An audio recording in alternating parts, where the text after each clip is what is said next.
অবশেষে আমিও শুরু করে দিলাম নাদনঘাট ব্রিজে পেয়ারা কুচির ব্যবসা।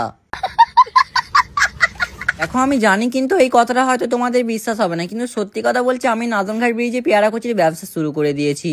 বিষয়টা একটু ব্যাখ্যা করবেন? ওই আর কি, আজও গিয়েছিলাম একটু নাদনঘাট ব্রিজে ঘুরতে, তখন দেখলাম যে আকাশটায় অনেকটা মেঘ হয়েছে, সেই জন্য আমি আর আমার বন্ধু একটু মন দিয়ে ভিডিও শুট করছিলাম। আর আমিও কিন্তু বুঝতে পারছি যে আমার একটু নাদনঘাট নিয়ে বেশি ভিডিও করা হয়ে যাচ্ছে। আর দু একদিন ওয়েট করো, আমি যাব কলেজে, আর কলেজে গেলে একটা নতুন করে ভালো রকম ভিডিও করার চেষ্টা করবো, সেই ভিডিওটা হয়তো তোমাদের ভালো লাগতে পারে। আমি কিন্তু মন্তেশ্বর কলেজের স্টুডেন্ট, সেকেন্ড সেমিস্টারে পড়াশোনা করি, আর আমি সোমবারে ভাবছি কলেজ যাবো। তো যারা যারা আমার সঙ্গে দেখা করতে যাও, চলো তাহলে সোমবারে কলেজে গিয়ে দেখাবে তোমাদের সাথে। আর আজকে নাদনঘাট ব্রিজটা একটু বেশি ভালো লাগছে। হয়তো আমাদের নাদনঘাট ব্রিজটা সবসময় ভালো লাগে, কিন্তু আজকে একটু বেশি ভালো লাগছে। তার কারণটা হলো আকাশে হালকা হালকা মেঘ করেছে, আর এইদিকে একটু রোদ উঠেছে, সেই জন্য একটু বেশি ভালো লাগছে দেখতে আমাদের ব্রিজটা। তাই আমি একটু মন দিয়ে ভালো রকম ভিডিও করছিলাম। তখন হঠাৎ দেখতে পেলাম যে সেই পেয়ারা কুচি যারা আগে ভিডিও করেছিলাম, সেই কাকুর সঙ্গে দেখা হয়ে গেল আমাদের। তারপর থেকে আমি শুরু করে দিলাম এই কাকুর বিজনেসটা, মানে আমি শুরু করে দিলাম পেয়ারা কুচি, আর কাকুটাকে বললাম তুমি দাঁড়াও, আমি তোমার কাজটা করে দিচ্ছি। দেখো পেছনে কিন্তু আমাদের কাকুটা দাঁড়িয়ে আছে, আর আমি এদিকে তার পেয়ারা কুচি কেটে কেটে বিক্রি করছি। এবার থেকে নাদনঘাট ব্রিজে যখনই তোমরা আসতে পারো, তখন দেখবে আমি এই পেয়ারা কুচির বিজনেসটা শুরু করে দিয়েছি। মানে কাকুর কাছ থেকে আমি তার রিক্সাটা কিনে নিলাম, সে এখন আর পেয়ারা কুচির ব্যবসা করবে না, আমি তার ব্যবসাটা শুরু করে দিয়েছি।